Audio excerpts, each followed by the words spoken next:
Assalamualaikum warahmatullahi wabarakatuh. Semangat pagi, semangat pagi, semangat pagi. Sampai ketemu lagi Ananda sekalian, mahasiswa Indonesia, Indonesia Jaya. Kita akan bahas di materi 1 di sini tentang overview mata kuliah studi kelayakan bisnis, feasibility analysis of business project. Ya, tak bosan-bosannya Ibu mengingatkan bahwa meraih keajaiban dengan berentrepreneur, dengan berwirausaha itu adalah satu-satunya peluang yang bisa kita lakukan dengan gampang. Ya, untuk itu kalian harus selalu mengeluarkan motivasi entrepreneurnya setiap hari. Dengung-dengungkan di mindset kalian bahwa dengan berwirausaha pasti bisa, pasti sukses. Ingat, Allah itu tergantung prasangka hambanya. Kalau kalian sudah bernegatif thinking terhadap diri kalian sendiri, maka kita tidak bakalan bisa mencapai apa yang kita cita-citakan, karena dalam diri kita sudah ternodai oleh pikiran-pikiran negatif. Ya, perlu kalian ketahui bahwa Indonesia itu sangat memerlukan jumlah entrepreneur yang banyak. Itu adalah salah satu solusi untuk bisa menciptakan Indonesia Jaya, adil makmur, ya, sehingga masyarakatnya tidak lagi kesulitan mendapatkan pekerjaan. Kalau misalnya kalian bisa menjadi seorang entrepreneur, misalnya jumlah mahasiswa di kelas ini ada 50 orang saja, satu orang punya karyawan 10, luar biasa. Sudah kita bisa membantu orang lain, di samping kita juga bisa memperkaya diri, tetapi juga bisa membantu sesama kita untuk bisa menampung bekerja, memberikan nafkah kepada keluarganya. Subhanallah, sangat luar biasa kalau itu bisa terjadi di diri di setiap mahasiswa Bu Retno di sini, di kelas ini. Saya berharap kalian bisa merealisasikan nantinya sebuah feasibility study yang kalian kaji untuk bisa direalisasikan. Semoga itu bisa terkabul, ya. Jadi kalian perlu ketahui bahwa entrepreneur itu adalah sebuah karakter yang harus dimiliki oleh setiap orang di negeri ini, ya. Jika ingin menjadi bangsa yang besar dan bukan menjadi bangsa yang bangga menjadi konsumen. Coba sekarang kalau kita lihat untuk hal-hal yang kecil aja, HP, ya, dari masyarakat kalangan bawah sampai dengan atas, semuanya yang namanya HP itu hampir tidak ada yang tidak punya. Kita sukanya beli ada HP baru dari produksi ini, kita tergiur seperti itu, ya. Tetapi apakah kita terpikir bahwa iya kita rubah mindset kita tidak menjadi seorang warga bangsa Indonesia yang selalu menjadi konsumen, ya. Kita alihkan, kita kalau bisa menjadi produsen, gitu ya, produsen. Nah, untuk itu berarti mindset entrepreneur tadi harus dibangun, gitu ya. Jadi your entrepreneur dream big, start small, action now, ya. Jadi tidak perlu nunggu terlalu lama, sekarang aja, mulai dari kita, mulai dari yang kecil dan mulai dari sekarang. Hal-hal yang kecil yang bisa kita lakukan, tapi itu bisa terjadi kalau mindset kita tadi kuncinya itu dirubah, ya. Mindset kita seperti yang dikatakan Mas Sandiaga Uno itu, ya, saya sepakat sekali itu, ya. Jadi pola pikir entrepreneur itu berbeda, perbedaannya dengan non entrepreneur. Kalau entrepreneur itu memiliki pola pikir produktif, tetapi kalau non-entrepreneur memiliki pola pikir konsumtif, ya. Jadi di situ harus kita camkan. Coba kalau kita lihat, sebetulnya peluang-peluang entrepreneur di sekitar kita itu sangat banyak, loh, ya. Coba kalau kita amati, yang Bu Retno pakai dari ujung rambut sampai ujung kaki itu, loh, semua rata-rata adalah produk yang bisa dijual, ya. Berarti sebetulnya peluang itu ada di mana-mana. Tinggal kita pilih aja, itu baru satu item di tubuh kita, belum lagi yang lain-lain, ya. Jadi nanti silakan kalian mencari ide-ide peluang bisnis itu yang kemudian bersama-sama nanti kita belajar untuk bisa membuat sebuah kajian analisis studi kelayakan bisnis dari peluang bisnis yang kalian sudah tetapkan. Ini karena Bu Retno belum tahu ya jumlah mahasiswanya satu kelas ada berapa. Insya Allah sebetulnya idealnya pinginnya satu mahasiswa bikin satu proposal bisnis, tetapi nanti kalau jumlahnya agak banyak ya berarti terpaksa dibuat kelompok, karena kalau masing-masing satu dalam satu semester nggak bakalan kelar ya, waktunya nggak nututin. Jadi kita buat kelompok, silakan nanti per kelompok kalian bisa menggali ide-ide bisnis secara individu, kemudian didiskusikan. Meskipun diskusinya secara online, kalian bisa berkenalan dengan mahasiswa seluruh Indonesia ya, bahkan antar pulau. Silakan didiskusikan. Mungkin di situ ada di Pulau Kalimantan yang sangat menarik bisnis ini, yang prospek di Pulau Sumatera, di Pulau Sulawesi dan lain-lain. Itu akan jauh lebih menarik gitu ya, sehingga ada semacam kreativitas yang tinggi, inovasi yang tinggi ya. Silahkan nanti kalian bisa merumuskan kira-kira peluang apa yang mau dibuat sebuah studi kelayakan bisnis ya. Dari situ nanti kita akan belajar selama satu semester untuk membuat sebuah proposal studi kelayakan bisnis. Nah, jangan kalian memiliki hambatan persepsi di dalam memulai usaha itu. Biasanya ini yang penyakitnya itu adalah merasa sudah terlalu tua ya. Kadang-kadang begitu, meskipun kalian masih mahasiswa, kadang-kadang merasa oh aku wis tuwek mbiyen SMP SMA gitu, masih punya energi yang luar biasa. Tidak seperti itu. Kadang-kadang kita juga punya pikiran bahwa oh saya lo nggak berbakat, saya lo nggak punya bakat untuk berusaha, berwirausaha, apalagi modal juga nggak punya. Kalau Bu Retno sarankan sebetulnya modal itu bukan hambatan loh ya. Modal bukan hambatan untuk memulai usaha. Yang penting kalian memiliki sifat jujur ya.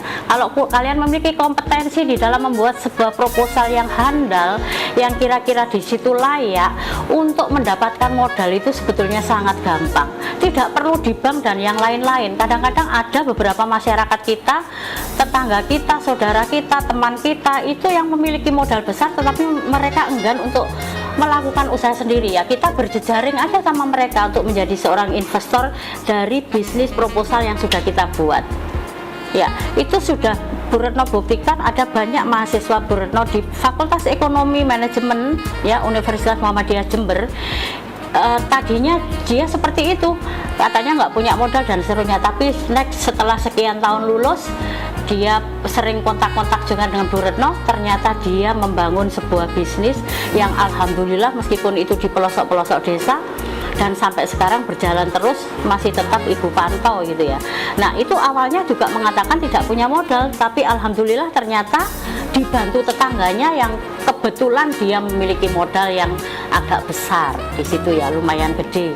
Dan itu ada beberapa yang seperti itu.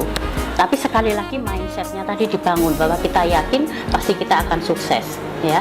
Karena apa? Di sini ada yang mengatakan bahwa setiap hari seorang manusia itu melakukan self sebanyak 55.000 sampai dengan 60.000 kali, tapi sayangnya 77% statement yang dia ucapkan itu banyak mengatakan hal-hal yang negatif, bahkan negatif terhadap dirinya sendiri gitu loh, melemahkan diri kita sendiri. Ini yang dikatakan oleh Depak Kopra ya, pendapatnya Depak Kopra seperti itu.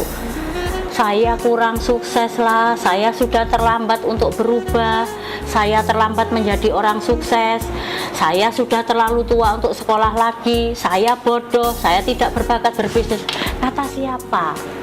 Kalian tahu, nanti akan buktikan sendiri, mungkin bisa browsing ya.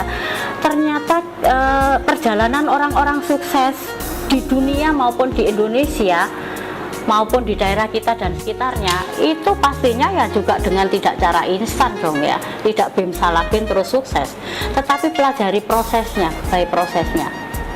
Kalian tahu itu KFC, Kolonel Sanders itu dia memulai usaha malah di usia 70-an tahun, sejak dia pensiun dari apa namanya angkatan bersenjata di situ ya di Amerika. Ternyata dia merasa bahwa dana pensiun atau gaji pensiunannya itu tidak bisa mencukupi keluarganya, sehingga dia berpikir karena dia juga memiliki passion di dalam membuat resep-resep masakan, akhirnya dia memikirkan, oh iyalah saya akan berusaha membuat ini resep masakan. Bahkan kalau tidak salah beliau itu menjadi pioner fried chicken di dunia ya, fried chicken di dunia. Kalian tahu waktu dia meramu sebuah fried chicken itu, karena dia nggak bisa punya dana sendiri untuk bisa membuka restoran yang besar, itu dia tawarkan ke berbagai restoran itu kalau tidak salah di atas 1000. Coba kalau kita mungkin 10 aja sudah capek ya, kok nggak dikabul-kabulkan sama Allah gitu ya. Tapi ternyata beliau itu gigih sekali ya. Coba nanti kalian buka semua resep-resep orang sukses di dunia maupun di Indonesia dan di sekitar kalian, mereka memiliki sebuah proses historical yang sangat panjang dan itu tidak mudah. Rata-rata yang sukses langgeng itu seperti itu, jadi tidak bim salah bim ya. Nah, Bu Retno sangat percaya sekali kalian nanti di kelas ini pasti paling tidak minimal 10% pasti akan menjadi orang sukses yang luar biasa. Berwirausaha pasti sukses, pasti bisa. Ya, tentukan visi misi kalian, buatlah visi misi disertai dengan usaha-usaha untuk mencapai, tentunya lengkap dengan target baik, jumlah maupun waktu sampai dengan 20 tahun mendatang. Dengan demikian kalian bisa mengukur keberhasilan dengan ukuran-ukuran yang kalian tetapkan sendiri ya, karena ke depan itu tantangan kompetitor kita itu sangat luar biasa ya. Tapi kalau kita stuck berdiam diri ya mau jadi apa gitu ya, terserah kalian mau memilih yang mana.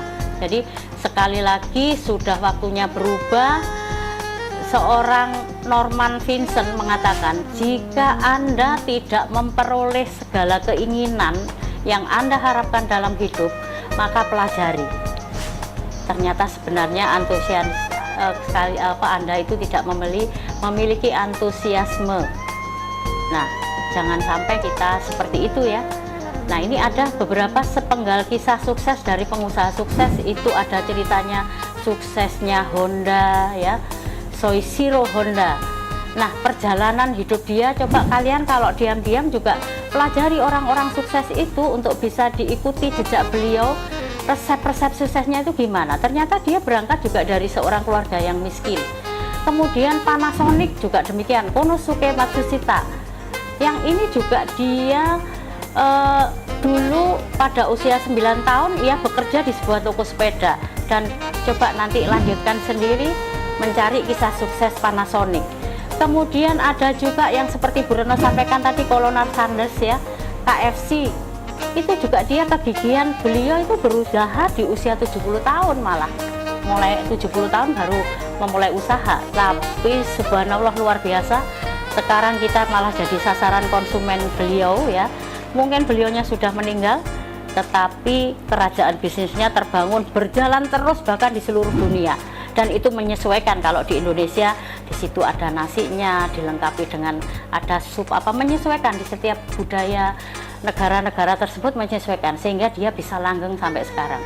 Nah, kalau bisa nanti kalau kita bikin sebuah studi kelayakan bisnis, harus dipikirkan bahwa bisnis yang kita bangun itu bisa survive, langgeng, nggak ada matinya.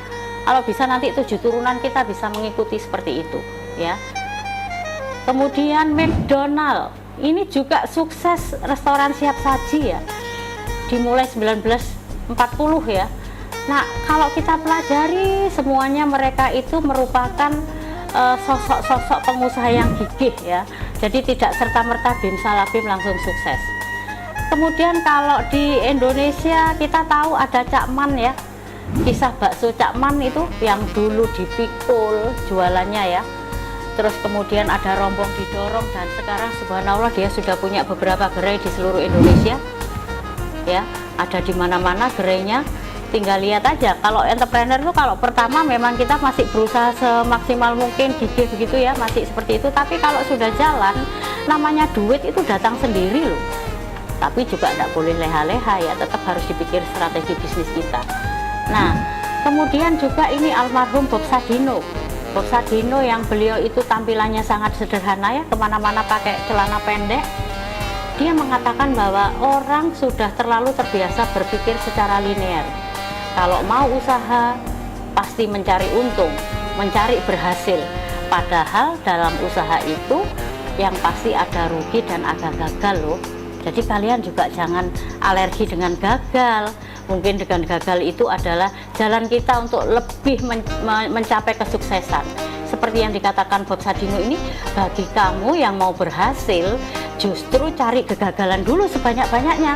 Bob Sadino loh yang mengatakan begitu ya. Sebab keberhasilan itu hanyalah sebuah titik di puncak untuk gunung kegagalan ternyata. Memang kalau kita pelajari bersama orang-orang yang sukses itu, jangan dikira kita biasanya melihatnya kan bim salah bim, akhirnya aja mereka sukses, tetapi prosesnya itu kadang-kadang kita nggak pelajari, kita maunya seperti itu, nggak bisa seperti itu ya, harus belajar by proses ya. Jadi Bob Sadino ini merupakan pendiri dan pemilik tunggal Kimchick. Biasanya ini ada di kota-kota besar ya, supermarket yang besar. Bahkan beliau dulu sejarahnya juga menjadi mantan sopir taksi, pernah menjadi kuli bangunan, bahkan juga awal usahanya itu kalau nggak salah jualan telur asin keliling ya. Jadi orang-orang yang seperti ini bisa kita ambil inspirasinya, sehingga dalam hal ini untuk kepentingan proposal studi kelayakan bisnis ini sebetulnya seperti Ibu yang sudah sampaikan tadi di awal, bahwa belajar mencari peluang itu sebetulnya sangat gampang. Coba kalau kita lihat, tanpa kita sadari peluang usaha itu ada di mana-mana, ada di mana-mana, bahkan di setiap kota itu peluangnya. Mungkin kita bisa kembalikan ke produk life cycle itu ya, kira-kira kehidupan produknya dia sudah sampai mana, kita mengambil celah-celah itu ya. Peluang ada di mana-mana. Perhatikan kalau kita lihat bahwa barang yang ada di sekitar kita itu pasti semua hasil barang jual beli. Dulu air aja yang nggak usah beli, sekarang sudah mulai dikemas macam-macam, harganya sudah, mungkin kalau dilihat bahan bakunya air mungkin nggak seberapa, tetapi kalau sudah dikemas dengan baik ya, bahkan air mineral itu aja sudah ada yang di situ diberikan O2 dan sebagainya, itu mengandung apa gitu ya. Itu adalah proses untuk bisa mencari peluang, dan ternyata mereka juga bisa eksis. Berarti intinya bahwa peluang itu ada di mana-mana, karena sebetulnya barang yang dijual itu lebih banyak daripada barang yang tidak bisa dijual, tidak laku dijual. Sehingga kita nggak bakalan ragu-ragu ya, sebetulnya usaha apapun bisa kok. Cuman kadang-kadang kita itu terlalu takut tadi ya, perasaan takut-takut tadi ada, nanti jangan-jangan mengambil peluang tersebut, oh kok rugi, jangan-jangan rugi, jangan-jangan risikonya tinggi. Nah keburu kalau kita berpikir terus nggak mulai-mulai lah, keburu diambil orang lain, kita tinggal gigit jari aja. Wah ngerti om, kalau tahu begitu dulu saya punya cita-cita bikin bisnis ini, saya dipikirkan nanti dulu ditunda-tunda, ya nggak taunya orang lain sudah pada mengambil peluang itu, sehingga kita tinggal gigit jari. Andaikan saya memulai seperti itu dari dulu kan enak ya. Nah, jadi jangan sampai terjadi seperti itu, terjadi gigit jari. Yang paling gampang, nah mulai sekarang harus dipertimbangkan lagi, harus semangat lagi ya, harus semangat pagi untuk memikirkan kira-kira peluang apa. Pertajam kejelian Anda dalam menangkap berbagai peluang. Kalau boleh Bu Retno berikan resep yang paling gampang, lakukan ATM. Apa itu? Amati, tiru, modifikasi. Itu cara yang paling gampang. Misalnya kalau peluang itu kita agak susah mendapatkannya, ya dilihat aja di seputar kita. Ada orang yang berjualan apa misalnya, kemudian kita amati, kita tiru, tapi dimodifikasi yang tidak sama dengan yang mereka lakukan. Modifikasi itu tidak sebatas dari produk loh ya, dari berbagai aspek itu, dari pemasarannya kita modifikasi, yang di situ dia tidak melakukan jemput bola, kita melakukan jemput bola kepada konsumen, itu sudah merupakan modifikasi. Sehingga insya Allah produk kita kalau memiliki keunikan-keunikan tertentu, maka insya Allah akan bisa terjual dengan baik. Jadi lakukan ATM, amati, tiru, dan modifikasi. Ini adalah sebuah temuan kreatif ya. Jadi temuan kreatif itu ada apa namanya, itu untuk empongnya bayi itu ya. Kalau kita menjual sesuatu yang sama dengan empong-empong yang biasa terlihat begitu, ya mungkin sama konsumen ditinggalkan, tetapi kreatif ATM-nya ini bisa dilakukan kayak begini, ya. Akan lebih menarik bagi konsumen. Lucu ya kalau anak bayi pakai seperti itu gitu ya. Jadi seperti itu. Kemudian ini juga misalnya temuan kreatif, apalagi sekarang di masa pandemi ya. Orang kalau misalnya biasa di rumah kerjanya di meja, diam terus, malas ke sana kemari, kita jualan membuat sebuah tisu yang itu kalau agak pilek atau apa itu bisa langsung dipakai begini, langsung serut gitu ya. Tetapi ini kan gambarannya, produknya masih terasa kasar ya, tetapi itu kan prospek bagus gitu ya. Kadang-kadang orang malas juga kesana kemari bawa tisu, kalau kerja dicantol, dipasang aja di kepala, nanti dicabut-cabut, nanti kalau udah gede ditaruh. Itu saya pikir juga prospek. Itu namanya ATM ya. ATM. Nah, di sini ada pengamen Berlin, ini mulai ini yang Bu Retno tahu di daerah Banyuwangi ya, di kelahiran saya di Genteng sana, itu sudah pada mulai ada semacam entrepreneur, kelompok anak muda yang membuat musik-musik yang meskipun itu dia diam di lampu merah, lampu perempatan jalan itu ya, tapi nampaknya luar biasa di situ. Dia kemas dengan entrepreneur betul. Seragamnya diatur, hari ini pakai ini. Cuman kalau di tempat saya yang di Genteng itu lagu-lagu khusus daerah Banyuwangi. Nah, itu kan prospeknya bagus. Tapi kalau kita lihat di Jogja, di Bandung sudah marak ya. Bahkan tipsnya yang mereka cemplungkan itu orang-orang bule-bule itu kalau ngasih tips, wah luar biasa itu dapatnya. Jadi sebetulnya ada di mana-mana ya. Yang bisa kalian lakukan di kota kalian sendiri, di tempat tinggal kalian, itu apa yang bisa kita lakukan peluang itu. Dan tapi nanti dulu, jangan tiba-tiba langsung action bergerak usaha, tidak. Nah, kita harus kaji dulu di sini. Melalui mata kuliah ini kita belajar mengkaji apakah itu layak atau tidak kira-kira. Kalau kajiannya secara finansial benefit dan sosial benefit nggak layak, udah stop. Kita mencari peluang yang lain, kan peluangnya kan masih banyak di situ ya. Ini adalah beberapa produk-produk mahasiswa ya. Sweetie Fried Ice Cream ini kebetulan bimbingan Bu Retno yang juga lolos di dalam program kreativitas mahasiswa wirausaha. Jadi ada es krim goreng ya, es krim goreng. Kemudian ada di sini bakso terbuat dari aloe vera. Nah, kita bisa menawarkan kepada segmen pasar yang memang benar-benar peduli kesehatan misalnya ya, seperti itu. Saya pikir wah, mahasiswa itu sangat luar biasa kok kreativitasnya. Tapi nanti kalian juga harus lakukan dulu itu survei pasarnya untuk produk yang kita pilih. Tanyakan dulu kepada konsumen, dipuling dulu gimana kira-kira animo konsumen, gimana kira-kira harga dan seterusnya. Nanti akan kita pelajari di aspek pasar dan pemasaran. Nah, ada juga ini produk abon ikan tongkol genit ya, dipakai genit ya karena gurih, enak, nikmat ya.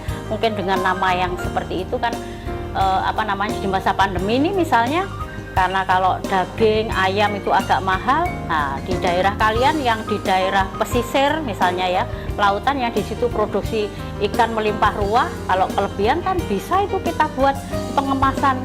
Kita bisa meng-hire penduduk sekitar untuk bisa membuat itu. Ya, kita menjadi pengelola manajernya begitu, wah sangat luar biasa itu ya. Kemudian ada juga ini donat dari Supon ya. Ini juga semua yang sudah lolos didanai Dikti, dan insya Allah ada beberapa yang sampai sekarang sudah bertahan untuk usahanya bertahan terus. Jadi yang terpenting di sini, entrepreneur itu, semangat entrepreneur itu memang harus didengung-dengungkan. Kalau saya boleh katakan, Bu Retno itu hobinya adalah menularkan virus, tapi virus entrepreneur ya, virus entrepreneur. Supaya apa? Supaya kalian itu tidak menjadi serentetan panjang yang antri nganggur untuk dapat pekerjaan. Nah, biasanya kadang-kadang mindset orang tua itu pengennya anaknya bekerja menjadi PNS lah, menjadi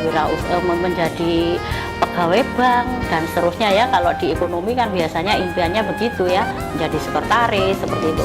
Tunggu aja itu sampai lama-lama bertahun-tahun akan bakalan dapat ya, karena peluangnya itu nggak besar. Kalau kita tidak memiliki kualitas yang bagus ya mesti akan gugur ya. Nah, untuk itu solusinya tadi menjadi entrepreneur dengan menumbuhkan jiwa entrepreneur bagi mahasiswa. Ingat, harus berkelanjutan. Jangan kalian menempuh mata kuliah ini, mengambil mata kuliah ini tertarik hanya sekilas 1 semester udah beres. Bu Retno tidak ingin seperti itu, tetapi ayo coba semuanya praktekkan nanti proposal yang kalian buat itu untuk bisa direalisasikan menjadi sebuah bisnis ya. Jadi sekarang belajar sekaligus nanti berlatih, tolong tetap harus bertindak sehingga sukses kalian itu bisa berkelanjutan ya. Ini sudah Bu Retno buktikan ada meskipun jumlahnya sekali lagi tidak banyak sih, tapi kan memang benar tadi kemarin di introduction itu ada bukti yang mengatakan bahwa setelah 10 tahun itu orang yang sukses luar biasa itu jumlahnya nggak banyak. Nah kalian mau memilih yang mana gitu ya. Yang terpenting di sini menumbuhkan mental wirausaha. Tugas Bu Retno ini supaya kalian tuh sukses tapi berkelanjutan. Nah kalau bisa nanti adik-adik kelasnya bisa direkrut di situ, luar biasa sekali tuh. Subhanallah ya, kita sudah kaya, bisa menolong orang, dunia bahagia, akhirat surga. Siapa yang nggak ingin begitu ya? Udah dino kalau misalnya kalian tidak memikirkan untuk berentrepreneur, tidak merubah mindsetnya, sudah di dunia sengsara, nanti apalagi ibadahnya nggak bagus, di akhirat masuk neraka ya. Tapi jangan sampai seperti itu ya. Jadi ingat, hidup ini seperti keripik ya, asin, manis, pedas, dia akan kaya perpaduan rasa, tapi hanya mereka yang pernah ngecap pahitlah yang akan bisa merasakan kelezatan sebuah keripik tadi. Jadi dengan berwirausaha, dengan segenap rasa dan selalu semangat, meskipun banyak halangan, maka kita akan merasakan manisnya jerih payah kita. Dan itu sudah terbukti. Kalian bisa melihat sukses historis orang-orang sukses baik secara internasional di Indonesia maupun di sekeliling kalian. Pasti kalau kalian pelajari, jadi kalau melihat sebuah usaha itu dipelajari di situ prosesnya, digali apa ya kiat-kiat sukses yang mereka miliki untuk kemudian kita ikuti ya, imitator dari ikut-ikutan tetapi ikut-ikutan yang positif ya. Jadi marilah kita semua bangun ya, dari kesusahan itu akan diperoleh dari kesusahan itu akan diperoleh kesenangan dan kebahagiaan. Seperti durian berduri ya, karena dia enak isinya. Kulit manggit itu pahit sebab manis di dalamnya, dan bunga mawar itu berduri karena harum baunya. Sehingga jangan takut gagal dalam membangun usaha, tetap semangat, yakni Anda bisa dan sukses adalah milik Anda semua ya. Ini Bu Retno sampaikan nanti bisa di-download ya. Ada beberapa anak muda yang sukses, karena kalau disampaikan di sini tidak waktunya terbatas ya. Ini bisa kalian download. Ini beberapa berpikir entrepreneur ya, yang bisa dijadikan sebagai mengasah kreativitas kita. Jadi sebuah barang yang tidak berguna yang mungkin didapatkan dari pemulung, ternyata ini bisa kita buat, kita sulap menjadi barang yang bernilai jual ya. Dibuat celengan seperti ini, celengan tabungan anak-anak, tapi mungkin pangsa pasar yang kita bidik di sini adalah pangsa pasar yang konsumen yang menengah ke bawah mungkin ya. Kalau orang-orang kaya, anak-anak orang kaya ditawari seperti ini ya nggak bakalan beli ya, malah gengsi mungkin seperti itu. Ini juga berupa mainan-mainan dari barang-barang bekas ya. Ingat, berentrepreneur pasti bisa, pasti sukses ya. Kalian merupakan mahasiswa yang luar biasa, yang Bu Retno yakin pasti kalian akan sukses luar biasa. Sekian dulu, wassalamualaikum warahmatullahi wabarakatuh.